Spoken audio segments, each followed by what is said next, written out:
Salut l'équipe, on est lundi et le lundi c'est le First Talk. Mais avant de parler NBA, on a une annonce à vous faire, Thomas. Pour ceux qui aiment la NFL, c'est ici que ça se passe. C'est pour ça qu'on a un petit ballon. Donc demain soir, 18h. Ah, j'ai cru que tu t'étais assis sur un ballon de basket en fait. Demain soir, 18h, pour parler de NFL, on va faire une petite émission autour du Super Bowl, preview du Super Bowl. Rassure-moi, c'est pas toi qui vas en parler. C'est pas moi qui vais en parler. Tu seras en plateau, toi? Non, certainement pas. On a trouvé une équipe d'experts, vous allez voir, et ça va être bien plus intéressant de les entendre eux que nous. Rendez-vous demain, 18h, pour parler du Super Bowl NFL, une première sur la First Team. On est ravis.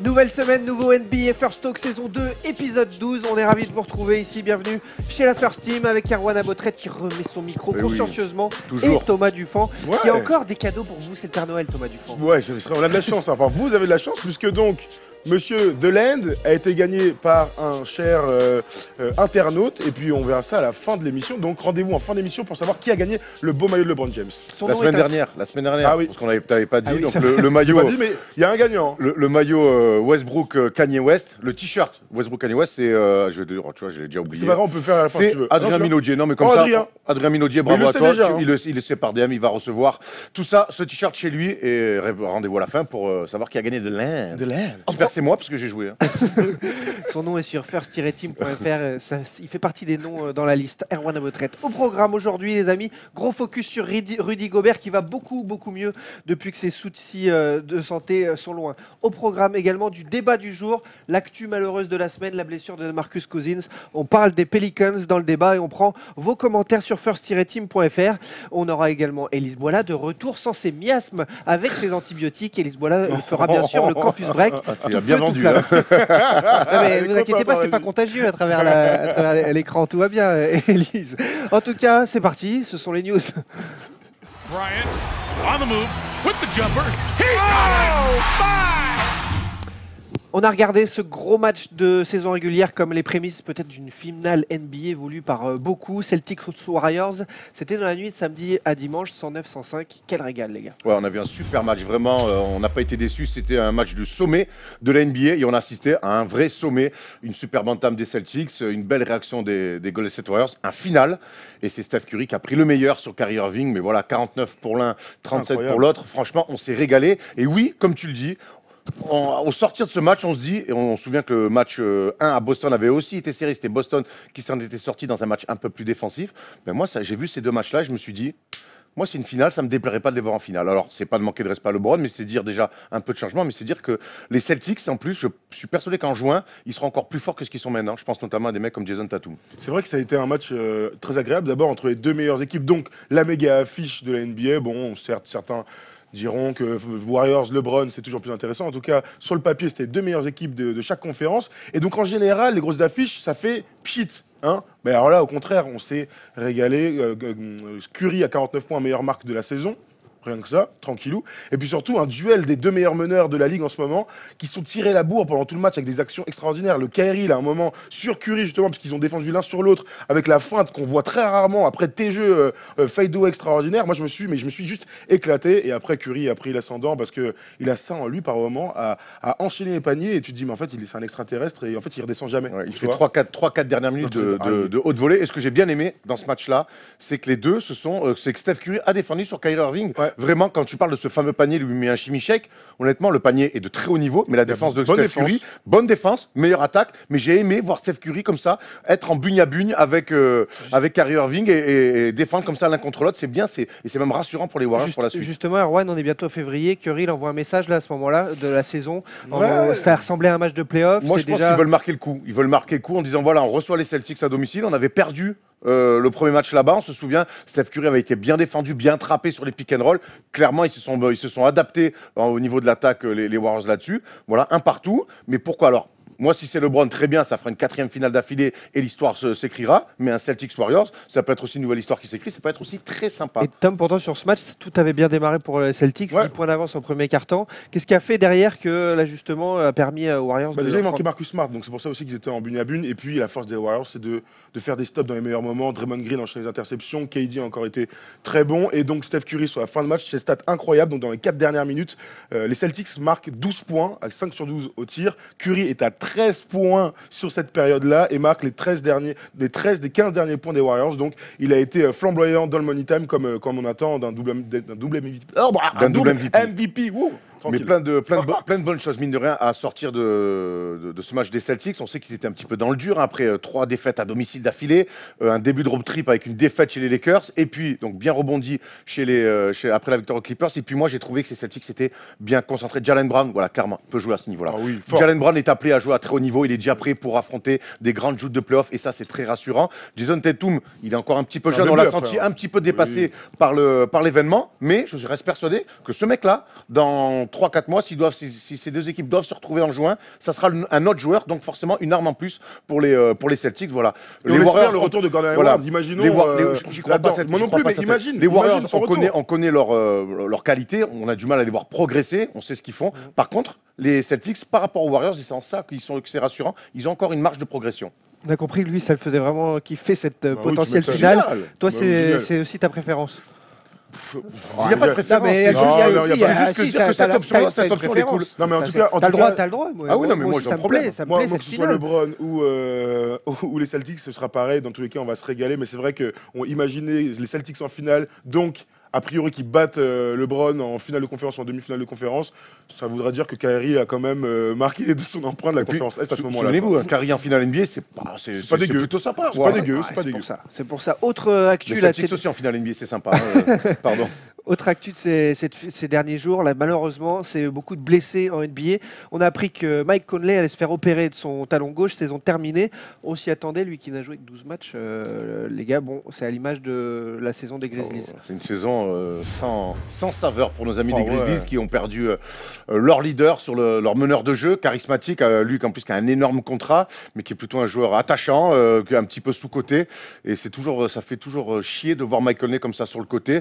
Marc Gasol, lui, pareil, de son côté, on sent qu'il lui manque. Mike Conley, on le trouve moins rayonnant qu'à l'accoutumée. Un être vous manque. Qu'à l'accoutumée. Voilà, je pense que les Grizzlies sont un tournant, un virage, peut-être repartir sur une reconstruction, attendre le retour de Mike Conley, faire des trades, monter des trades. Je crois qu'en ce moment, ça doit un petit peu cogiter, partir dans tous les sens dans le front office des Memphis. À voir vraiment, ça va être intéressant de voir les mois qui suivent et surtout l'intersaison des Grizzlies qui peuvent, eux, pour le coup, faire une croix sur les playoffs. Ça fait longtemps que ça dure, cette blessure au talon gauche. Là, on en parle depuis longtemps. Pour autant, ça s'opère et c'est pas rédhibitoire comme une grave blessure. En tout cas, en fait, il a joué que 12 matchs et du coup, ça fait quelques semaines, quelques mois qu'ils ont essayé plusieurs protocoles et là, ils ont décidé d'opérer, donc ça doit être très grave. Le truc, c'est que faut pas que ce soit chronique. Tu l'as dit, c'est un bon joueur, sous-côté certes, jamais All-Star jusqu'à présent, mais qui a un énorme contrat. Du coup, la franchise mise énormément sur lui. Et aujourd'hui, il ne faut pas prendre de risques. Faut autant bazarder une saison pour un joueur qui reste encore très jeune, qui reste jeune, et qui revienne en bonne forme après. Là, aujourd'hui, si ça devient chronique, ça devient catastrophique. Ils n'ont aucun intérêt à le remettre sur le terrain et à forcer. 12 petits matchs, voilà. C'est très très peu. Ouais, la saison, elle est foutue de toute façon. Voilà, pour le coup, clairement. Ils sont là aujourd'hui, nos amis Memphis, là, ils sont 9, 10, 11, 12e derrière les Lakers. Ça veut tout dire. Quand c'est derrière les Lakers, ça sent pas bon. C'est très belle conclusion. Autre blessure malheureuse, c'est terrible. Ce qui est arrivé à Oscar Robertson. Avec Robert. Ah oui, Oscar triple-double. Et il a été fauché, mon gars. C'est moins grave si c'est Oscar Robertson qui se fait le tendon d'Achille. J'avais cette image en tête, justement, de ses jambes en l'air et cette blessure, donc tendon rotulien. Catastrophe. C'est terrible ce qui lui est arrivé. Le défenseur de l'équipe. Bah ouais, et qui revenait de blessure et ça se passe très bien depuis son retour. Alors, l'enchaînement est quand même dramatique. Tu vas au alley-oop, il a l'habitude, là, sur une passe de Westbrook, ligne de fond, il se planque, il y va à un pied et il se fait faucher en l'air par personne. Ah ouais. C'est le jeu Nintendo quand tu tires le canard en vol là, Oh, voilà la exactement, vache. poule. Oh là Il là. prend l'appui en l'air, Pam. on a l'impression qu'il prend une balle, Incroyable. et Et derrière, son énorme corps se souffrance. désagrège en l'air et puis derrière, oh là là. Comparé à des Marcus terrible. Cousins dont on parlera un peu plus tard, qui se blesse sur une action complètement anodine et puis qui a mal mais qui arrive à être à peu près normal. Lui, il sort son civière comme ça, une petite minerve, catastrophe, ça fait tellement mal au cœur. Et puis maintenant, on va se poser la question de son remplacement dans le 5 majeur. Ouais, parce que mine de rien, on le raille souvent Robertson parce qu'il a des boîtes à chaussures à la place des mains, mais en tout cas, mine de rien, dans ce rôle-là, des mecs pour marquer des points dans cette équipe, il y en a. Steven Adams en plus dans ce rôle des deux côtés du terrain est très bon, et lui finalement c'était un petit peu le chaînon manquant, le chaînon manquant, le mec qui faisait le sale taf. Et c'est vrai, tu le dis à juste titre, que quand les OKC met son 5 type, c'est-à-dire avec Robertson, donc Paul George, Melo, Westbrook et Adams, mais c'est une équipe qui a un bilan qui restait sur 13 victoires d'affilée quand les 5 sont alignés en même temps. Donc ça reste malgré tout un gros coup dur pour le Thunder, qui va devoir peut-être certainement réagir sur le marché des transferts. Justement, le Thunder, là, ils en sont à 8 victoires d'affilée. Est-ce que cette blessure, comme tu le dis, ce mec qui est un peu la colle entre tous les éléments, est-ce que c'est dramatique là pour la suite de la saison? Qu'est-ce qu'ils vont devoir faire? Pour moi, il faut qu'ils bougent. Alors j'ai vu plein de rumeurs passer. Alors le must du must, mais bon, avec les contrats et tout ça, j'y crois pas. Ce sera un joueur comme Avery Bradley. C'est-à-dire ce genre de joueur, c'est le must. Je ne dis pas que ça va se faire parce qu'ils ont rien échangé. Mais tu vois, un poste 2 qui est capable d'avoir une influence en attaque, mais surtout qui peut faire les sales besognes, comme tu viens de dire. Surtout qui paraît un petit peu perdu un petit peu en ce moment à Détroit. Oui, voilà, mais voilà. Mais je veux dire, alors dans l'idée, alors voilà, Tony Allen, donc qui est vétéran maintenant, mais voilà, un gros défenseur sur le poste 2 qui peut clairement aider Russell Westbrook, ce serait quand même le must. Malgré tout, ils ont mis Terence Ferguson, le rookie, dans le 5 majeur. Il a du talent, il est encore très jeune, et puis il a plutôt un profil quand même scoreur athlétique plutôt que défenseur exclusif. Donc la question qu'on va se poser, c'est est-ce qu'ils vont bouger? Est-ce qu'ils vont vraiment le faire? La fin de la trade deadline, c'est le 8 février. Est-ce qu'ils vont bouger d'ici là? Moi, je le souhaite. Et hier, ils ont joué avec Pat dans le 5 majeur. Contre Philadelphie, ils ont encore gagné. Ouais, ils ont Josh Waitis aussi, mais c'est deux petits jeunes comme qui ça. Est beaucoup plus, c'est un petit, c'est un grand, je veux dire. C'est un peu ce 3-4, je veux dire. Mais bon, c'est pas le même en tout cas, profil, mais tu peux décaler Paul George sur le poste 2. Bref, en tout cas, ça reste des petits jeunes qui sont peut-être pas encore prêts à aller au combat autant que Robertson était capable de le faire. Donc pour l'instant, la solution, c'est de mettre Pat dans le 5 et de décaler Melo en 3. Mais c'est vrai qu'un vétéran qui va mettre la tête là où personne ne veut mettre la main, ça peut être intéressant. Là, l'ajustement qui a permis la victoire face à la Philadelphie, c'est du précaire, c'est donc du très court terme. Il faut absolument, là, pour les Après, ils ont des certitudes, ces dernières semaines, voire ces derniers mois, honnêtement, ils ont pris des matchs avec la manière. On sent que le trio marche bien, que Melo, dans son rôle de troisième option, ça lui va très bien. Hier soir, il met encore 18 points face à Philly, avec un pourcentage un peu dégueu. 16 points, mais il est bien, en tout cas, dans la finition. Paul George et Russell Westbrook arrivent vraiment bien à se partager la balle, tout en sachant que Westbrook, c'est le capitaine de cette équipe, c'est le maître à jouer. Je trouve que voilà, ils sont en train d'avoir des certitudes. Même le banc est plutôt bon. Felton est bon. Les rotations sont pas trop mal alors qu'on les pointait du doigt ces derniers temps. Voilà, je trouve qu'ils ont malgré tout des certitudes. Ça reste Robertson, un fort défenseur. Il y a pire à remplacer. Vaut mieux que ce soit pas Paul George. Voilà. Après, là où je suis d'accord, c'est les certitudes. J'ai vu une espèce de changement sur le profil d'équipe. On avait loué leur qualité défensive. Ils sont, mine de rien, 4e défense au rating de NBA. Donc, c'est très, très haut. Et ces derniers temps, alors qu'ils, sur le brut, ils marquaient 106 points de moyenne, et ben là, ils sont à des hauteurs 148, on se souvient, contre les Cavs, 124, 122. Donc, il y a des gros matchs au scoring avec un Russell Westbrook qui est redevenu le Russell Westbrook avec ses défauts et ses qualités, mais en tout cas le MVP de l'année dernière, il est encore presque en triple-double sur cette saison. Donc on se retrouve quand même avec une équipe qui a des certitudes, qui est très forte, qui a du punch. Ça, c'est important, et qui a du caractère. Russell Westbrook, hier, contre Joel Embiid, même s'il prend un tomard monumental dans la gueule, derrière, il a envie de se venger, il est très fort dans la deuxième mi-temps. T'as vu la réaction? Paul George a voulu en mettre un sur Embiid, il est pas loin de... Comment j'ai crié, il est pas loin de se venger. Et puis je te dis, on en parle, mais peut-être pas assez encore, l'apport de Steven Adams. Honnêtement, aujourd'hui, énorme progression, incroyable. Donc on sait que c'était un fort défenseur, puis aujourd'hui, il amène des petits points près du panier, et puis il amène un impact. Il impose un combat chaque fois aux intérieurs d'en face. Il n'y a pas beaucoup de pivots NBA qui peuvent répondre à cet impact physique d'OKC. C'est en ça qu'ils ont des certitudes. En parlant de pivot, on va parler de DeMarcus Cousins tout à l'heure dans l'émission. On parlait des blessés. Il y a une blessure, cette blessure qui a fait un heureux, Paul George, qui devient All-Star, qui accompagne Russell Westbrook. Bon, c'est pareil, dans la confiance de l'équipe, ça leur apporte quelque chose. Mine de rien, c'est important. Tu sais, Tu vois, par exemple, Williams a dit je me suis fait snub Snobé. snobé, tout à fait, snobé une fois, même 2 fois maintenant avec le remplacement de Paul George. Moi, Paul George qui va au All-Star Game, ça me paraît être tout à fait évident. On parlait de lui dans les grands oubliés de cette saison All-Star Game. Donc tant pis pour DeMarcus Cousins, on en parlera après. Mais Paul George, voilà, c'est encore une fois une certitude de plus dans cette équipe.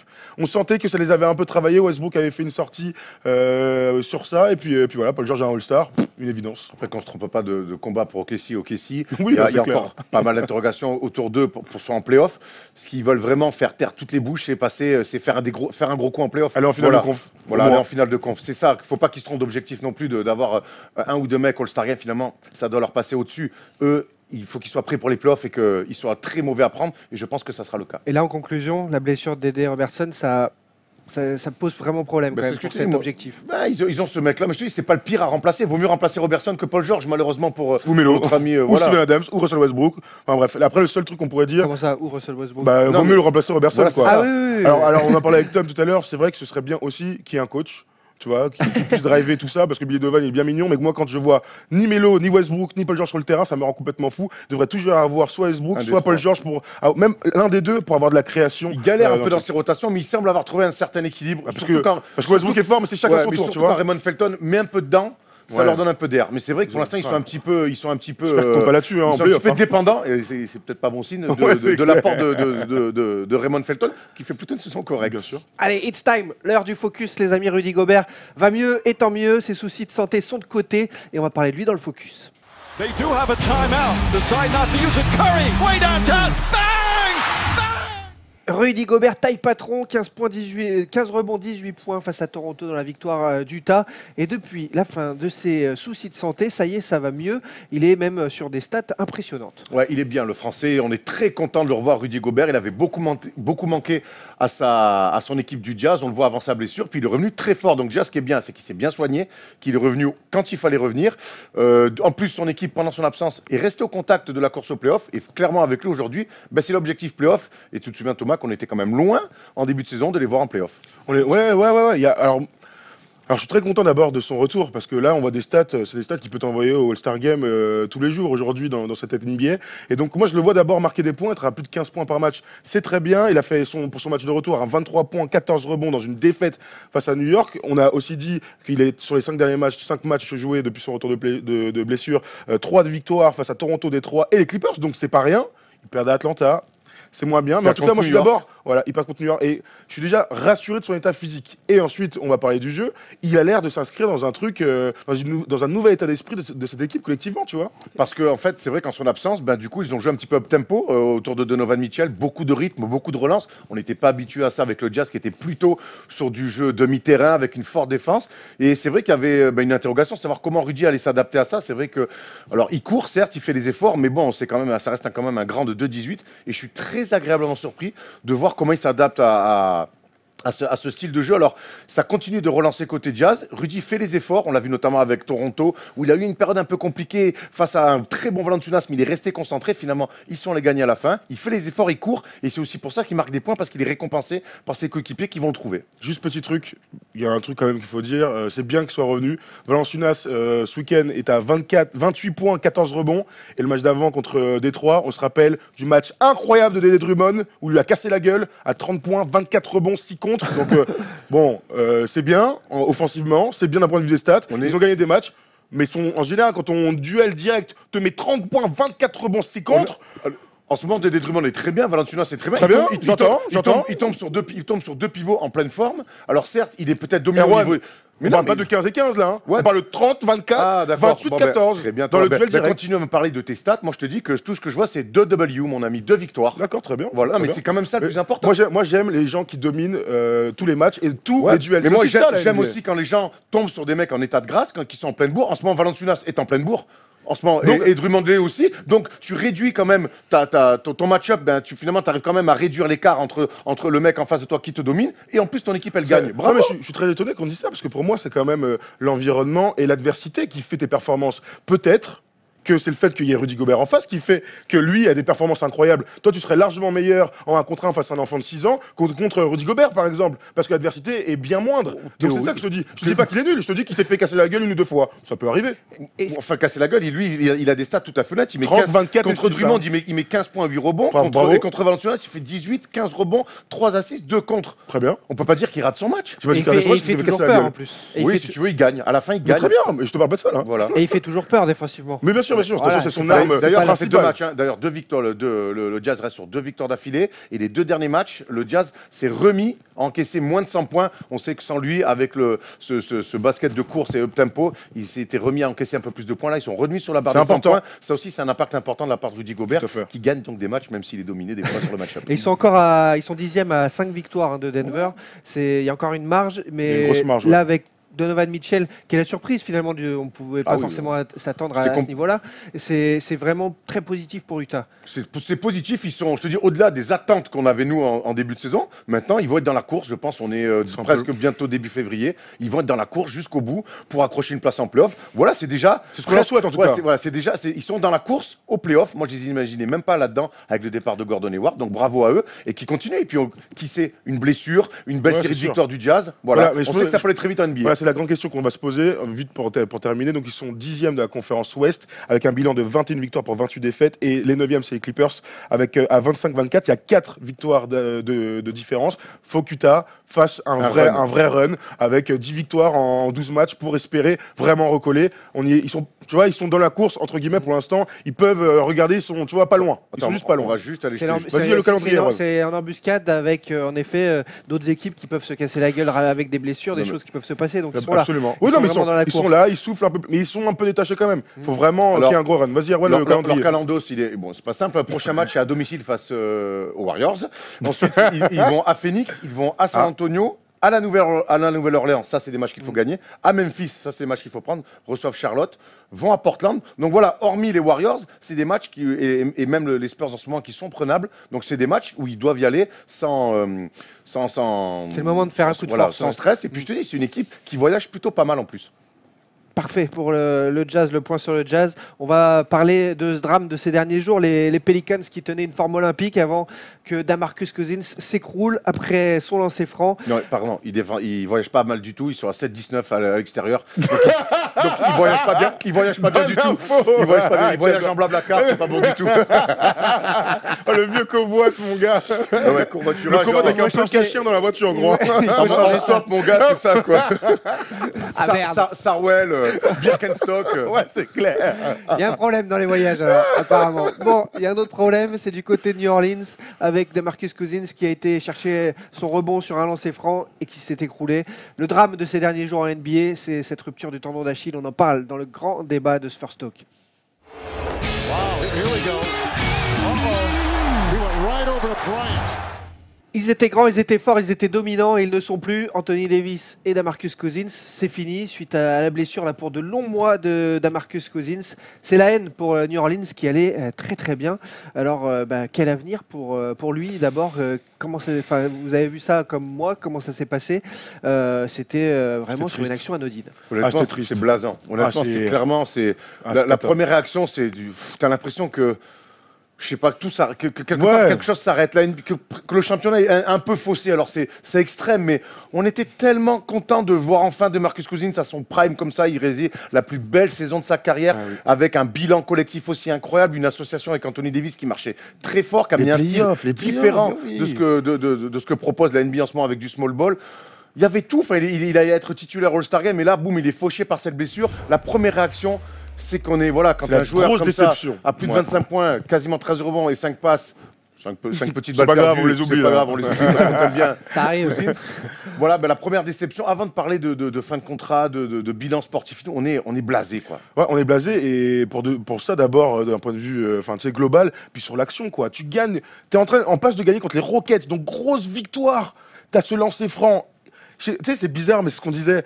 Si le Marc, il se blesse pas, le gars, ou en tout cas, pas sur cette action-là, et il envoie, tu sais, il est pas très concentré, il envoie, il va au rebond un peu n'importe comment, et bam, il se blesse, et puis au début, il se met par terre, il arrive pas à se relever, et tu te dis, non, il s'est peut-être fait une petite entorse, ça passe. Et là, tu apprends quelques heures plus tard qu'il s'est juste fait une Ça a claqué, rupture du tendon d'Achille, la Total. pire blessure du sportif en ce moment, juste avant les croisés. Donc tu dis, waouh, c'est horrible pour ce gars-là qui, mine de rien, on a tous de l'affection, tu vois, on l'aime, on a tous un avis sur lui, quoi. Il est tellement clivant, le gars, que voilà. Et là, on s'est tous réunis en se disant, c'est triste. C'est triste parce que moi, tous les problèmes de comportement et tout, ça va 2 minutes. façon, qu'on Là, l'aime- juste pour un sportif, Voilà. c'est catastrophique. Qu'on l'aime ou qu'on l'aime pas, on a Voilà. tous envie de voir Demarcus Cousins sur un Ah, terrain. complètement. Si c'est pour le tailler, c'est pour le tailler. Mais en tout cas, qu'il soit sur le terrain, le gars. C'est une blessure qui peut mettre de 6 à 12, 13 mois pour son retour. On sait que dans ces cas-là, le tendon d'Achille il revient plus fort, mais que le joueur il revient moins fort. C'est 99 fois sur 100 le cas, malheureusement. C'est très dur de revenir de ça. Alors, quel avenir pour lui? Qu'est-ce que vous pensez de cette blessure? Est-ce qu'il aurait dû faire autre chose? Hygiène de vie? Je sais pas. Moi, j'ai pas Le les truc, infos. moi, franchement, le truc le truc de ce genre de blessure, c'est que ça revient souvent sur 2 trucs. Soit la fatigue, et là, c'était le mois dans sa carrière dans lequel il avait joué le plus de minutes. Donc, il doit Ah être oui. très fatigué. Il y a un effet, Franchement, ouais, je pense qu'il y a un effet direct sur la fatigue. Tu les sens de toute manière. Davis et Cousins, on leur tire dessus. Alors, ils sont pas avec Thibodeau, mais presque. Alvin Gentry est forcément obligé de les mettre sur le terrain. Donc il y a une cause à effet avec la fatigue. Et puis, il y a l'hygiène de vie. Et ça, on n'a pas d'infos. On peut pas dire si il boit de l'eau ou du coca à chaque repas, si il mange des burgers ou des vegetables à chaque repas. Tu vois, on ne le sait pas. Il est pas sur TMZ tous les jours. Ouais, il est dans pas la sur night. TMZ, mais c'est pas non plus le mec le plus fin du monde et il a cette corpulence, et je sais de quoi je parle, a une tendance à prendre du poids quand il fait pas de sport. Donc évidemment, je pense que les deux sont un peu liés, mais je pense que d'abord c'est la fatigue quand même. Moi, je pense que c'est la fatigue. On le dit, il fait sa plus grosse saison de l'année. Et puis, il est au four et au moulin. On le voit, il aime bien monter la balle. Il est dans la passe. Il est, même défensivement, il essaye de faire. Il essaye un petit peu de faire un peu plus les efforts. Je te dis, il en fait beaucoup. Et puis, il est beaucoup sur le terrain aussi. Donc, forcément, on sait que l'NBA, quand même, est un combat physique de chaque instant. Tous les soirs, avec les vols, en plus, pour ces grands steaks de plus de 2,10 m, prendre l'avion tout le temps, être en déplacement. Mais effectivement, peut-être que la fatigue l'a un petit peu rattrapé. Effectivement, on sait que c'est un rond. Plutôt c'est un de Marcus un Cousins. rondelet. Donc à voir comment il va revenir. Est-ce que peut-être il va prendre un petit peu ce qu'a fait LeBron, ce qu'a fait Kevin Love, s'affiner un petit peu pour s'éviter peut-être ce genre de problème sur la suite. En tout cas, il y a peut-être une réflexion pour la suite de la carrière de DeMarcus Cousins qui n'a que 27 ans. Il a que 27 ans. Malgré Mais c'est tout, un ado. Mais on sait ouais, que voilà, c'est le quand même un problème, c'est ado. que si ça avait été le mec le plus sérieux du monde, tu vois, straight, vie tranquille. On a peu tu vois, d'infos là-dessus. On a peu d'infos, mais je veux dire, a priori, si je devais mettre 100 balles, je mettrais pas sur un mec qui se couche à 22h et qui lit des livres. Tu vois ce que je veux dire? Voilà. Après, moi, ma crainte, sincèrement, c'est que pendant cette période où il ne pourra rien faire, parce que pendant 2-3 mois immobilisé, post-opération, ouais. tu ne fais rien. C'est pas comme si tu pouvais courir, te dépenser, tout ça. Moi, j'ai peur qu'il joue à la play et qu'il mange des chips. Tu vois, c'est ma crainte. Tu crois pas C'est qu'à ma crainte. 27 ans, quand Ah, mais je le souhaite. Attends, tu crois pas qu'à 27 ans, alors qu'il commençait à toucher son prime, c'est-à-dire les stats, on les voit, titulaire All-Star Game, il a découvert ses nouveaux playoffs, pour la première fois les playoffs, il se dit pas. Ah non, mais attends, faut que je revienne plus fort. Je peux Ah bah pas en fait. j'espère, Tu vois, ouais. je l'ai touché du bout du doigt. Non, non, faut que je revienne plus fort. Et puis il y a cette optique pour la suite aussi de continuer ou pas avec Anthony Davis. Ça marchait tous les deux. Ça fait un an qu'ils jouent ensemble. On peut se dire que pour la suite, il y a peut-être moyen Je de le construire souhaite. quelque chose. Je le Tu sais, il a que 27 ans. À 33, c'est autre chose. Peut-être que c'est un Kobe mal a pour un eu- bien. En tout cas, j'ai envie d'être très positif dans mes pensées. Kobe autour de a eu Marcus cette Cousins. même blessure 7-8 vieux. ans après. Voilà, Ouais. 7-8 Kata, ans après. Donc Kata. mais ça a été Kata. Mais bon, il était beaucoup plus vieux. Là, on peut se dire qu'à 27 ans, il y a peut-être moyen de muscler différemment, de Bien revenir sûr. avec un jeu. En plus, lui, il est pivot, c'est différent. Voilà, c'est Et ça le truc. Moi, ma crainte, elle est là. Alors, il y a plein d'exemples. Hein. On parlait d'Asia Thomas, le vrai Asia Thomas qui s'est pété derrière fin de carrière. On a 2-3 Une exemples. autre époque. D'une autre Début époque, des années clairement. 80, Ouais, là, au on milieu est- des années là, on est il y a 90. Ouais, 30 ans, fin 90, ouais. Enfin, début 90. Oui, clairement, c'est une autre époque. Mais bon, le corps humain, en 15 ans, il n'a pas énormément changé non plus. Faut pas déconner. Tu vois, les techniques autour et tout ça. Donc, on va lui souhaiter d'être bien dans sa tête et de se remettre et de comprendre que pour son cas personnel, il va falloir qu'il soit très strict dans son régime et qu'il soit sérieux dans son Il y retour. avait d'autres Malgré exemples. tout, Chauncey Billups, ouais, Chauncey Billups, on disait qu'il est jamais bien revenu. On a parlé de Dominique Wilkins. qui lui, pour le coup, était bien revenu. Il était bien revenu. On avait un dernier tome, si tu veux nous le dire, n'hésite pas. C'est- Mais je sais plus qui nous a dit qu'il était bien revenu. J'ai un trou de mémoire, mais c'est pas grave. Bref, en tout cas, la question va se poser. Donc, est-ce qu'il va continuer Ouais, ou pas il va revenir, mais il y a un Bah, problème de contrat. admettons Il y a un qu'il y problème avait à bon niveau, à au moins niveau égal, d'accord, dans son prime. Moi, j'en doute pas. Admettons, voilà. Est-ce que aujourd'hui, ce gars-là va s'inscrire dans ce projet. On parlait des Lakers, on parlait d'une autre franchise. Est-ce qu'il a envie vraiment de jouer avec Anthony Davis? Moi, je l'ai senti bien en adéquation avec le coach, avec la franchise, avec Anthony Davis. Ils ont réussi à partager le ballon, alors que c'est deux énormes croqueurs. Anthony Davis lui a clairement laissé le leadership sur les attaques placées. Tu vois, il a laissé faire ses montées de balles de patapouf, là où moi, des fois, quand t'as Rajon Rondo dans ton équipe, t'as Jrue Holiday, fais-leur la passe, toi, tu cours dans l'axe et va la chercher au bout. Non, lui, il est là, il vagabonde, il se régale et tout. Mine de Sauf rien, que ça Tom, marchait. il va falloir Ça parler de marchait. son avenir avant de savoir s'il va revenir à son niveau. C'est Donc vrai. c'est ça l'histoire. Ouais, c'est vrai. C'est Donc, vrai. comment C'est vrai. faire là, par rapport à son avenir, à son contrat?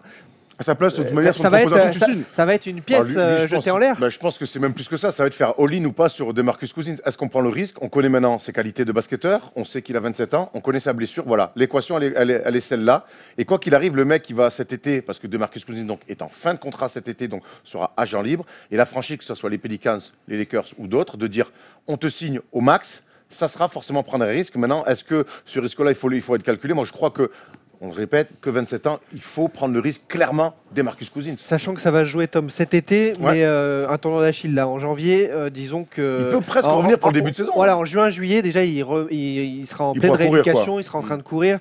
Donc, en effet, octobre, novembre, il peut être de retour un peu tôt, décembre. Le truc, Donc, ouais. Donc, Ouais. ça va se négocier de Bah, façon le tendue. truc, de toute manière, vous savez, mine de rien, il y a un truc qui est cool, entre guillemets, c'est que donc les contrats, les re-signatures et tout, tu peux le faire pendant la saison, mais ça va jouer en juillet.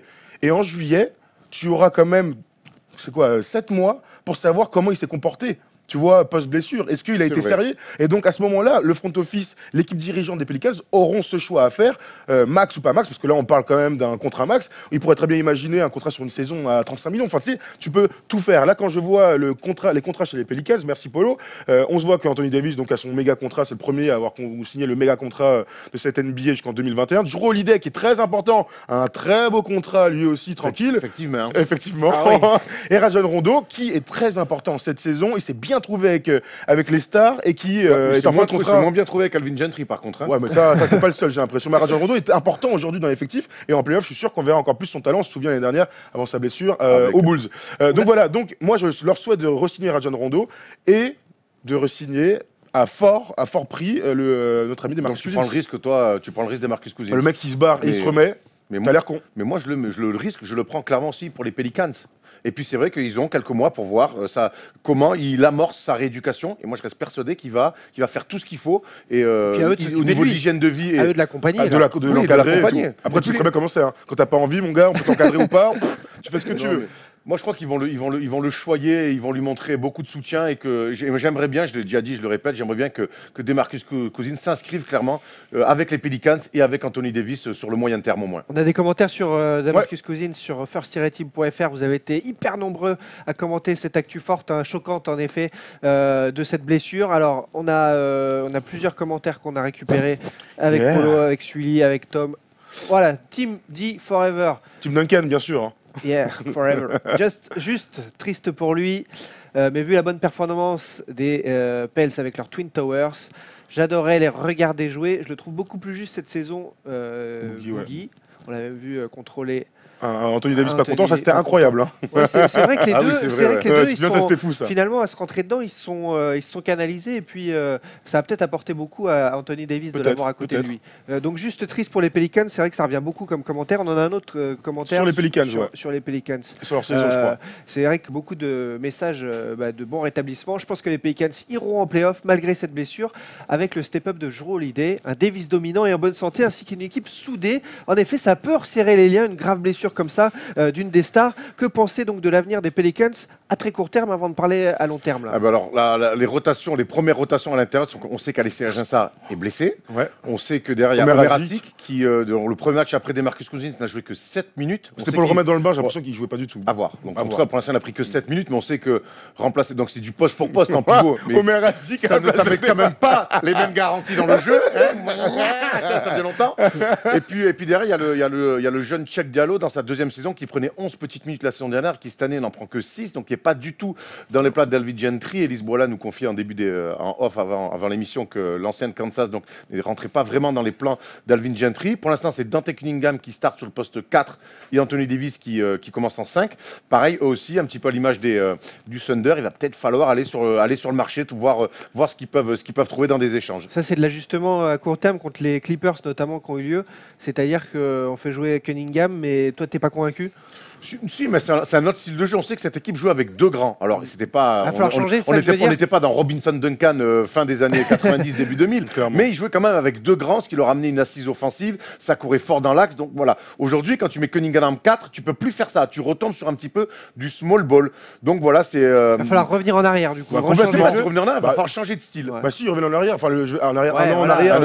Davis était tout seul et Drew Holiday était un peu blessé. Là, aujourd'hui, nos amis des Pelicans sont 6e à l'ouest, donc ils sont bien placés, avec un bilan de 27 victoires et 22 défaites. Ils ont le même bilan que Portland et une victoire de plus que Denver. Donc, ils sont bien placés et avec les Clippers, il y a 2 victoires d'écart. Donc, il n'y a absolument rien de fait pour la place en playoff. La question que tu as posée, c'est est-ce qu'il y aura une espèce de réaction d'orgueil du groupe? Est-ce que ça va continuer à bien vivre? Et on l'a vu sur ce match-là, ils menaient de 21 points et ils ont perdu. Et moi, ça m'inquiète un peu, quoi. Et ça, c'est inquiétant.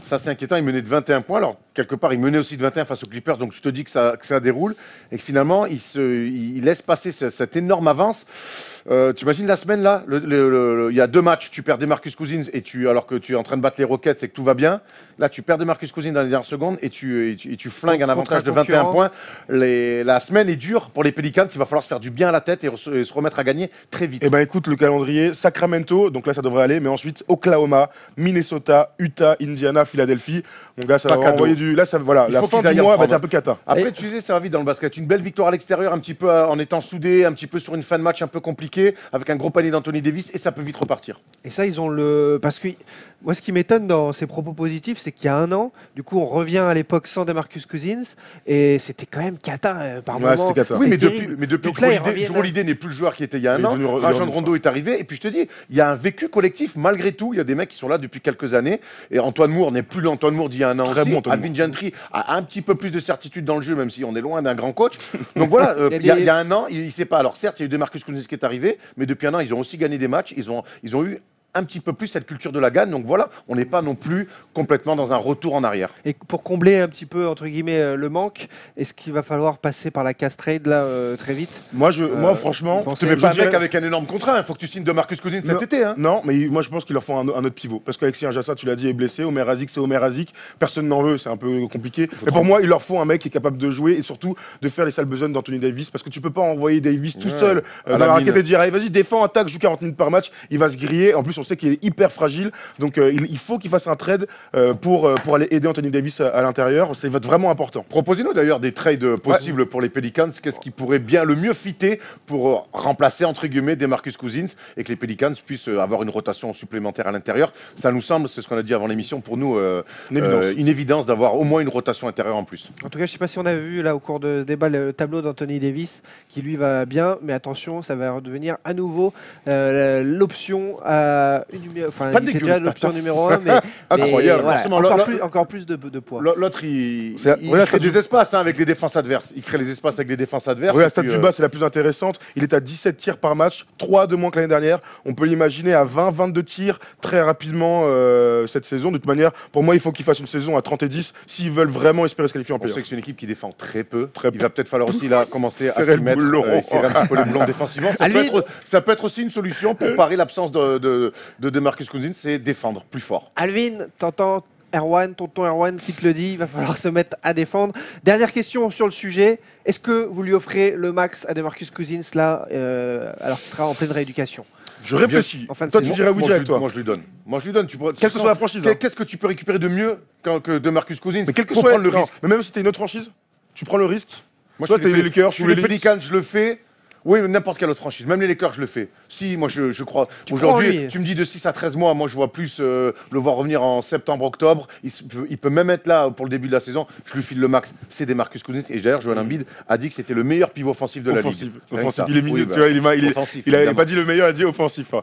moi, je me poserais des questions quand même parce que. Parce qu'on a En fait, ce qui décrié est son dingue, c'est que- attitude. hein. Mais voilà, c'est ça le truc, c'est que avec cette blessure, il y a un élan d'empathie et moi le premier pour ce gars-là, parce que franchement j'ai envie de le voir sur le terrain. Maintenant, c'est un joueur incroyable dans les stats, dans le jeu, il fait des trucs que personne ne fait, il peut jouer meneur, c'est complètement fou. Mais j'oublie pas non plus ses faiblesses et ses problèmes de comportement vis-à-vis des arbitres, vis-à-vis du année, leadership. Cette année, c'est quand même. Il s'est peut-être calmé, mais attends, il s'est calmé par rapport à lui avant, qui était vraiment dans un truc catastrophique. Moi, je veux bien, j'entends, hein, t'as toujours été bienveillant vis-à-vis de lui. Moi, je dis juste que si je suis une franchise, je réfléchis et ensuite je lui donne.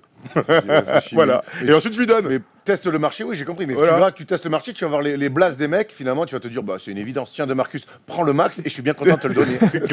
À vous de nous dire, first-team.fr, ce que vous en pensez de ce cas de Marcus Cousins. Tout de suite, c'est l'heure du Campus Break avec Élise Boila qui va nous parler d'un duel de meneurs. Trae Young, Colin Sexton, Alabama, Oklahoma.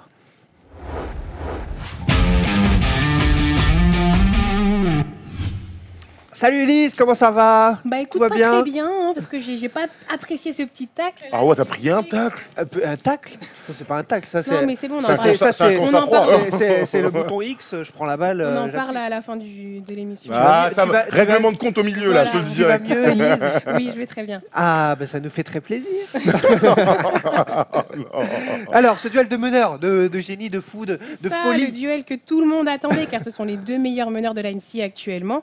Et ce sont donc les deux top meneurs pour cette draft. Au final, c'est Alabama qui l'emporte 80-73 à domicile. Et Colin Sexton, du coup, qui remporte aussi son duel face à un Trae Young en difficulté pendant ce match. Il finit à 17 points, mais à 16 sur 17 au shoot et 8 passes. Donc, 16 sur... 6 sur 17, pardon. Ah, Merci, Erwan. 16 sur 17, C'est pas mal. Putain, bah, C'est ça, on plutôt parle pas mal. de perfect game, comme tu nous l'avais appris. C'est moi qui parle trop vite. 6 sur 17 au shoot, donc c'est carrément en dessous de ce qu'il fait d'habitude. 8 passes. Il s'est retrouvé en difficulté face à la défense agressive et athlétique qu'a proposé Alabama. C'est la deuxième fois cette saison d'ailleurs qu'il finit un match à moins de 20 points. Le mot d'ordre pour Avery Johnson, donc le coach d'Alabama, c'était simple. Il ne fallait pas le laisser respirer. Alabama a mis une grosse pression défensive et ça a marché. Il a eu du mal à rentrer dans le match. Il n'était pas en confiance et en réussite offensivement et il n'a marqué ses premiers points qu'au bout de 8 minutes de jeu. En face, Colin Sexton a fait un gros travail défensif sur lui en l'obligeant à travailler des deux côtés du terrain, ne serait-ce que pour se démarquer ou pour avoir le ballon entre les mains. Et du coup, il n'a marqué que 5 points en première mi-temps, ce qui est son plus petit total de points marqués sur une mi-temps. Et il n'a pas marqué du tout dans les 11 dernières minutes du match. beaucoup, hein. C'était assez compliqué. ouais. Extinction de la lumière. C'est clair. Excuse-moi, Ça a tu été peux un éteindre, bien sûr. Du coup, en face, Colin Sexton, lui, a mis 18 points et 8 sur 14 au tir. Il a fait un match solide. Je vous en avais déjà parlé, Colin Sexton, pendant un match où Alabama avait fini 3 3, ouais. contre 5 contre Minnesota. Il avait marqué 40 points. Bon joueur. Il est un bon joueur. Ouais. Donc, c'est un meneur athlétique, physique. D'ailleurs, son surnom, c'est Young Bull, donc jeune taureau. C'est un peu un mini Westbrook. En contre-attaque, il est inarrêtable. On le voit pendant le match. Quand il drive dans la raquette, voilà, personne ne peut l'arrêter. Là, vous voyez les stats. Du coup, vous voyez que par rapport à ce que fait d'habitude Trae Young, c'est pas trop ça. C'est les stats Mais NBA justement, quand même, ouais, Trae Young, voilà. c'est On incroyable. a hein. vu plein d'infos sur lui, comme quoi il prenait feu, encore feu, et là, Eh oui, du coup, mais- il s'est et il perd fait des éteindre. matchs, Après, C'était le niveau, Élise, dis-moi si je me trompe, mais le niveau NCA, on sait qu'il y a des Disparate. petites facs, il a mis des cartons contre des équipes assez faibles. Là, il a pris un meneur pas type le même. NBA, et c'est là aussi il doit franchir un C'est cap ça. triangle, c'est qu'il va prendre des adultes sur le rable à chaque fois. C'est ça, c'est exactement ça. Et du coup, c'était intéressant parce que c'est deux meneurs différents avec deux styles de jeu différents. Trae Young, c'est le meneur vraiment avec des skills offensives impressionnants, un peu à la Stephen Curry, voilà. bah oui, bien sûr. Et de l'autre côté, on a un peu un meneur rugueux, physique et athlétique. John comme, Wall, Westbrook, moi, je dirais. Westbrook plutôt. Plutôt Westbrook. Donc du coup, bon, c'est loin d'être catastrophique non plus pour Trae Young, mais c'est vrai, voilà, il a eu affaire Il à un retombe de match son avec beaucoup nuage, quoi, il redescend de son nuage un petit peu. en fait, voilà. on se demande si c'est pas révélateur ou alors juste est-ce qu'il est passé à côté de son match. C'est Après des voilà, jeunes joueurs, hein. Bah oui, Les mecs, oui, après, rater un match. Non, mais tu sais, quand tu prends des mecs comme ça qui t'éteignent et tout, c'est aussi bien dans ton évolution. C'est encore Bien des sûr. mecs en formation, c'est ça, pas des encore joueurs cette finis, quoi. information, c'est ça. Donc, tu es ciblé par une défense avec Un bon on te met un coach. pit sur le. C'est toujours chiant, on te met un oui, pit je te sur confirme, toi. hein.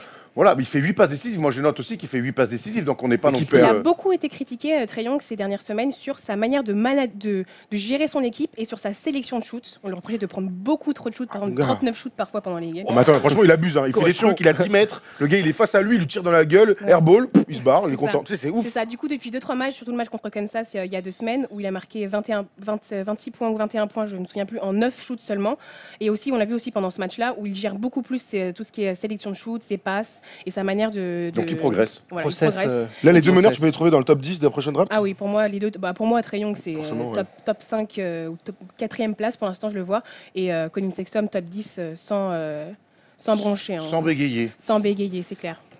Donc pour moi, il reste quand même. Trae Young reste quand même le meilleur meneur de cette Bah oui. draft. Toi, t'as vu les Offensivement, stats du super gars, là. talentueux. Voilà. Bah oui, Et je pense aussi qu'il faut remettre les choses dans leur contexte, comme a dit Erwan. Voilà. Il est au Oklahoma, il est tout seul. Alabama a un effectif beaucoup plus talentueux aussi. Il y a C'est normal, donc, Herbert qu'ils soient Jones un peu qui a fait un au-dessus. énorme match aussi, une énorme défense sur Trae Young pendant ce match-là, qui finit à 14,5 rebonds, 3 passes. Et il y a un autre joueur très important d'Alabama, John Petty, qui est un poste 2 très talentueux. Et en face, voilà, quand on bloque Trae Young, Trae Young, voilà, il ouais, n'y a plus personne à personne. Oklahoma pour réagir. Il perd beaucoup de matchs à Oklahoma, non? Bon, ils sont pas trop mal quand même, mais en ce moment, ouais, c'est un peu compliqué. Mais Il est peut-être un peu fatigué, notre ami. Hein. Et sur ce match attendu, il y a eu, j'adore voir Ah, ça, c'était ambiance de feu. il y avait et une tout, ambiance comme de d'hab. dingo. Quoi. Dès qu'il loupait un tir, ça criait overrated et tout. Oh, Ah, ça, mais c'est là, lourd. Gary, il régale. Les publics NCA, c'est incroyable. Ah ouais, C'était ouais, une- overrated, c'est une le vraie meilleur ambiance. truc. Tous les scouts NBA étaient là. C'était vraiment le match et le duel attendu. Sur le Twitter de la First Team, en plus, il y avait un mec qui nous disait pourquoi vous parlez de Monsieur Junior. C'est un Monsieur peu Junior. moyen. Photo. Et le Et il y compte a- Duke et il y a un France. compte Ouais, il a qui lui a régalé. répondu Il régale, avec ouais. la vidéo magnifique de l'ambiance dans la salle qui est. Après, quand on connaît fantastique, pas cette voilà. ambiance, c'est vrai qu'on peut pas se douter bien qu'il y a sûr. ça derrière, mais c'est vraiment des ambiances de folie. Voilà. Bah, du si on match pense à aussi. notre fac à nous, oui, clairement, il y a pas mal de Non, les espoirs. À l'UNSS. Ou les- Mais Ouais. les matchs espoirs, Ouais. c'est à te suicider. Ouais, Si ouais. tu vas dans des salles dans des salles pro, elles sont Ouais, vides. elles sont Il y a vides, 15 spectateurs. Et que des parents. Que les Ouais, parents. que Que les ils- parents. Ils insultent les arbitres. L'arbitre, Incroyable. hein. On est bien loin d'un Duke North Il y a un peu- Carolina. il y a un peu les mecs en loge qui arrivent en avance pour boire un coup. Ouais, D'accord, ils ils sont sont- en pro, ils sont rares. hein. Ils sont au clubhouse, ils regardent même pas le match. Ouais, Ouais, c'est c'est ça. sûr. Bah ouais. Incroyable. On est bon, on enchaîne avec. Oh, Bah, la la question. de la semaine. La Tu nous avais bien Ah. là-dessus, de la semaine. Bon, c'est un je suis. Donc soyez attentifs. Ah, qui Ça, suis-je c'est bien. Qui suis-je ouais, c'est Très ça. bien. Je suis Ah, je pareil. Ok. Je suis né le 5 mars 1986. On me surnomme Drunken Dribbler, le dribbleur sous. Je suis 2 fois champion NCAA, une fois en 2006, une fois en 2007. Je suis élu meilleur joueur du Final Four en 2007. J'aurais pu... Corey Brewer. Putain. Ah merde. En plus, je l'avais avant. Putain. J'hésitais. Corey Corey Brewer. Brewer. Merde. Ah, bah, ah oui, C'est Florida. revenu, Bah je oui, le énorme, tenais énorme Alors Final fort, Four Joachim 2007. Noah. Incroyable, Alors fort, deuxième Tellement victoire. fort, mon gars. Il a été Bien joué, incroyable. Thomas, Bravo. Ah, je suis content. Merci à toi. Bravo, Fort. bravo, Corey Brewer, Il Florida, a évidemment. dégainé l'effort. Bravo. Il a dégainé Bravo. les C'était très bien. Merci Elise Bibi. J'ai la haine. Ça va pas un autre. Non, on n'est pas un autre. Bravo Thomas, putain, Sur Corey les Brewer, qui bien suis, je joué. prends un backup la prochaine fois. D'accord. Non, c'est très bien comme ça. Parce qu'après, un- on va finir en quiz. C'est clair. Ça peut jamais s'arrêter. Prends-en 3-4, mec. Allez, tout de suite, les All-Stars, pas All-Stars, les dernières nouvelles, top et flop de la First Team. Bravo, c'était trop bien. Allez, on démarre fort avec les tops, les All-Stars de la First Team avec toi, Erwan. Allez, Que vas-y, moi je vais s'est-il passé commencer de bon avec mon ami Jonas Valanciunas, qui est plutôt bon en ce moment, même si son équipe est, elle, pour le coup, lâche un petit peu des matchs à l'image de sa défaite face au Jazz, mais Valanciunas est bon. Depuis 10 matchs, c'est plus de 13 points et plus de 10 rebonds. Vous me direz, bon, rien de fou, mais le mec joue 21 minutes. À peine, 22 minutes, 22 minutes. Donc temps de jeu réduit, mais chaque fois il commence le match. J'aime bien l'alternance qu'amènent les Raptors avec Valanciunas. Après, c'est vrai que très vite, Dwayne Casey préfère envoyer le Potel. D'ailleurs, là, on m'a corrigé, c'est Potel qu'on dit Potelé Chipotle. Potel, bon bref. Potel, je crois.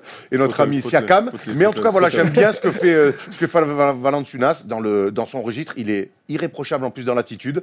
Et voilà, donc voilà, bravo Valanciunas. Je trouve que ils peuvent voyager en sachant que tu as comme ça un pivot qui commence. Et après, c'est vrai que sur les fins de match, on lui demande de s'asseoir, mais il dit pas un mot. Et moi, tu me rappelles contre qui il a marqué 28 points, 14 rebonds, s'il te plaît? Oh là là là là là. Le match qu'il a perdu, tu veux dire Le match qu'il a perdu, Remuer le d'accord. couteau dans la plaie. Élise, tu es un Bah, moi, All-Star. dans la continuité d'Erwan, c'est Toronto, voilà, qui va est bien. deuxième de la conférence Est, à un match des Celtics. Ah ouais. J'aime beaucoup le changement. Ah, mon micro. Voilà, tu l'as dans l'œil, le micro, c'est pour ça. Du coup, coup, j'aime beaucoup leur changement de système. Ils jouaient beaucoup en 1 contre 1, en isolation. Et là, j'aime beaucoup. Ils impliquent beaucoup. Le ballon tourne bien. Ils impliquent tout le monde et même les jeunes. Donc, Jacob Chipotlé Ouais. ou Fred Van Vliet. Donc voilà, moi j'aime bien. Et puis ça se voit aussi C'est dans fort, dans les passes de Dimar DeRozan. Je crois qu'il est à son meilleur. Ah oui, là, ouais, il commence à être. Ouais. Dwayne 5 Casey passes. Dwayne Casey step up. Hein. Cette année, d'ailleurs, il sera coach du All-Star Game Ça, avec c'est incroyable, Mike hein. D'Antoni à l'Ouest. C'est mieux que Tyronn Lue, hein. Mais les deux coachs. Mais en tout cas, ouais, Dwayne Casey qu'on critiquait souvent pour ses choix un peu rugueux, ses manques d'inspiration. Là, du coup, il a ouvert le banc, il a lancé des jeunes. Ouais. Et je trouve que le basket des Raptors est bien plus sympa que ce qu'on pouvait voir les années précédentes. All-Star. Moi, c'est Carmelo Anthony. Hein, évidemment, ça aurait pu être une news aujourd'hui, mais Carmelo Anthony rentre dans le club très fermé des joueurs à plus de 25 000 points en carrière. Donc bravo Melo, parce que ça reste quand même une marque très symbolique en NBA. Et s'il continue pendant 4-5 ans à osciller entre 15 et 20 points, il va rentrer dans le club encore plus fermé des joueurs à plus de 30 000 points. On a vu la fête qu'on a fait à LeBron la semaine dernière pour son entrée dans ce club mythique. Et bien Carmelo, on lui souhaite le même destin. Et voilà, 4-5 ans, ça devrait le faire, sauf s'il arrête le basket ou il se blesse. Normalement, voilà quoi, 30 000 points, 25 000 points d'abord et 30 000 points ensuite, c'est quand même très sérieux. Hein. Bah, c'est ça l'ordre. Hein. Ouais, je C'est crois. 25 000 et après Bah, 30 j'ai 000. eu un doute, mais écoute, ça arrive. Hein. Et l'autre info de la semaine en All-Star, Shake Dallas, Lou Williams a un cul d'enfer. Et ça Incroyable. m'a plu Incroyable, dans le match ça. face aux Interdit au moins de Grizzlies. 18 ans. Ouais, Du c'est côté clair. de la table de Marc, regardez ce geste Moi, j'ai- c'est à Memphis. monumental. Moi- Pas là, là, là, là, là, Moi, j'ai là. pas envie d'être son mec, hein, je te dis direct. Je sais pas ce qu'elle fait là, mais. Olive. Captain Crochet, mon fils. Voilà, Non, c'est c'est chaud. c'est impressionnant et je voulais qu'on revoie ça ensemble parce que C'est fou quand même, hein, C'est le buzz incroyable. qu'il a ce gars-là. voilà. Il a un buzz. Bah, après, c'est peut-être les petits cheveux comme ça. Il s'occupe bien de ses cheveux. Je pense que ça a une influence vis-à-vis des filles. Erwan, un commentaire Commentaire. Élise, en tant que femme sur ce plateau, un commentaire. Oh Je sais non. qu'il y a une Non, maman qui est non, partie, il y a aucun- peut-être une aucun passe pour une commentaire. deuxième, donc voilà, c'est tout. Ah, il est plus avec les deux.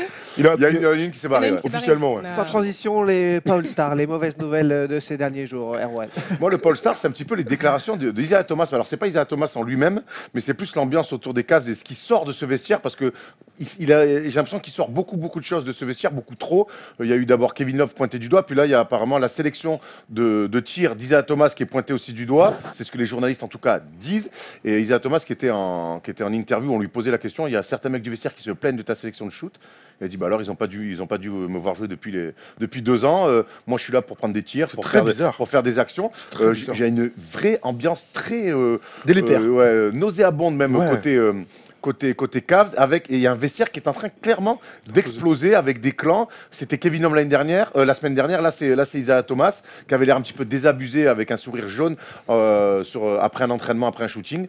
Voilà, c'est clairement mon Paul Star de la semaine parce que c'est en train d'exploser à C'est Cleveland pire en pire. de pire en pire. Ouais. Paul Star, Élise. Moi, mon Paul Star, c'est une énorme news qui est sortie ce week-end sur des scandales sexuels à l'université de Michigan State. Alors, je pense que vous avez tous suivi l'histoire avec le docteur Nassar, qui avait abusé de plus d'une centaine de gymnastes, non?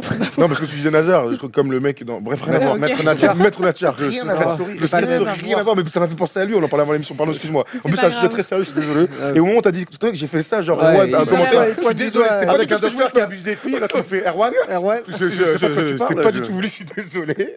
Maman, tout va bien, je te Ouais, c'est rassure. clair. Ouh là là, Du coup, qui a pardon. pris, je crois, 157 ans de prison, enfin un truc de folie. Bah, il était médecin à Michigan State, l'université de Tom Izzo, qui lui, en fait, du coup, ça a fait ressortir cette histoire a fait ressortir les vieux démons de Michigan State. En 2010, l'assistant coach de Michigan State, donc, qui était à l'époque Travis Walton, qui coach en G-League, enfin plus maintenant parce qu'il a été cut, Tu m'étonnes. a violé, parce que ça a été prouvé, a violé une fille avec Adrian Payne et Keith Sapling, qui étaient les 2 joueurs à l'époque. Adrien Pell qui a Et NBA, hein. Ouais, mais qui a été cut par tu m'étonnes. Orlando. Keith Sapling qui est déjà en prison, donc bon, lui, Oh. voilà, pour port d'armes. Donc du coup, c'est mon Paul Star, c'est mon Paul Star parce que comment est-ce que c'est possible de Là, c'est couvrir pire que Paul de Star. Voilà. couvrir une histoire pareille, quoi. Donc les faits sont là, ça a été avéré, la fille, Catastrophique. voilà, c'est Catastrophe. catastrophique, quoi. Dans tous les milieux, on se retrouve avec toutes les mêmes histoires. C'est pas que l'équipe de basket, hein, il y a l'équipe de foot aussi. Il y Ah a ouais, plus c'est d'une la fac, quoi. dizaine de plaintes qui sont ressorties comme ça. Oh. Il y a du boulot, il y a du taf encore. Hein. Ouais. Oui, il y a du taf. Hein. Oui, c'est une Bah, catastrophe. si. C'est une catastrophe. Le coup de balai. Du coup, je vais vraiment parler de basket après ça. J'ai compris. Désolée, j'ai un peu. En plus, plongé j'avais dit, l'ambiance. tu sais, vous savez que ce qui est catastrophique, c'est que du coup, mon flop, c'était que les All-Star Games, la NBA va donner $100,000 à l'équipe vainqueur Ah et tout ouais. un an. Et j'avais même changé. C'est pas un flop, c'est un top. Frankie Nikina qui était sélectionné au Rising Star Challenge. J'ai plus du tout envie de le dire. Mais du coup, je l'ai dit. Bravo Frankie, mais catastrophe. Voilà. Et moi, mon Paul Star, il Il est léger du coup, hein, dans Ah ouais, toute vaut cette mieux, hein. actualité. Il est léger, c'est... Attention, chers amis, quand vous avez un leader dans une équipe, faites-lui des bonnes passes et ne le mettez pas en difficulté, sinon vous pouvez vous faire... Oh là là. Voilà. C'est incroyable, Porzingis ça, qui prend la balle en pleine gueule à l'échauffement, l'image Slow-mo. qui fait le tour du monde. T'es relâché apparemment. Ouais. Il a pris plein fer, gros. Il a pris une 3 Ah de ouais, Mike il a la haine Tyson. derrière, Il a la haine de fou. Il a la haine de Oh. Qui m'a fait ça? Qui a fait Ah ça? ouais, incroyable. Et donc forcément, Ça fait super mal. faites C'est attention. Jared Jack qui a dû lui faire la passe. Faites gaffe avec vos leaders quand même. Sachez à qui vous vous adressez.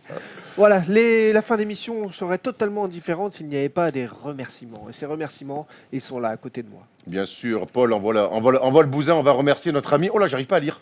Ouais. Marc Pop. Attends, Marc Pope, oui. évidemment, qui a commencé une carrière NBA, qui a fini sa carrière au Vatican, évidemment. Oh putain, il a le regard en tout cas. Voilà, il est déjà bien en blanc, en plus c'est parfait, puis petite fumée blanche, très bien. Puis George McLeod qui a enregistré lui toutes ses stats de match en match, automatiquement dans son cerveau, forcément. George iCloud. Très gros shooter. Énorme shooter, journeyman qui a fait plein d'équipes, mais c'est vrai, mec capable de mettre, Et du coup, j'avais une super stat sur lui. Tout à l'heure, je voulais comme je savais que tu allais faire ça, j'ai cette super stat sur lui. Alors, Steph Curry est à 5 matchs consécutifs à plus de 5 tirs à 3 points d'affilée. Et qui a le record des matchs consécutifs à 5 trucs? Laisse-moi deviner, Je Marc te- Pope.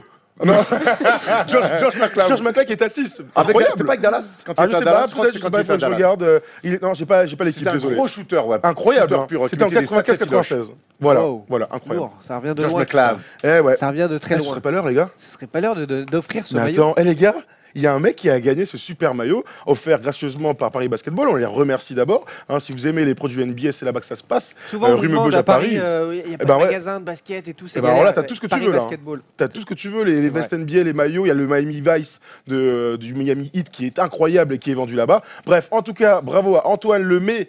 D'avoir gagné ce petit truc, t'as reçu un message, regarde, je pense que LeBron va marquer 25 points, c'est ce qu'il a fait contre Détroit, en espérant avoir le maillot lundi. Eh bien, Alors tu voilà. as le maillot Un lundi. bon début de semaine pour notre ami Ah Toine. ouais, donc on t'envoie ça dans la semaine, mon pote, on t'a envoyé par message, donc en gros, tu vas envoyer ton adresse et on t'enverra ce superbe maillot que j'aurais bien gardé pour faire un pyjama quand même, hein, parce qu'il est merveilleux. Oh, pyjama. Bah ouais, un petit pyjama. Pyjama. Un petit pyjama. Voilà, vous avez compris. L'image de devoir en pyjama, mais angoisse terrible, rend vite l'antenne. Surtout, Erwan, que je l'aurais mis sans caleçon.